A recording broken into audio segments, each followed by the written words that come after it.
और दोस्तों ये आप देख सकते हैं, ये रेड फीमेल डोंकी, ये आपके सामने, ये आप देखें, ये आप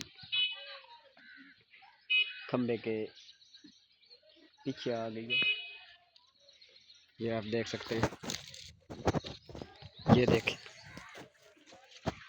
इसका भी बुरा हाल है। ये देखें सूखा खा रही है नीचे से। अब ये देख सकते हैं इसको नज़दीक से, ये फीमेल डोंकी,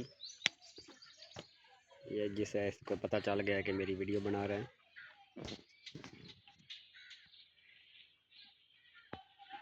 किधर जाऊं मैं?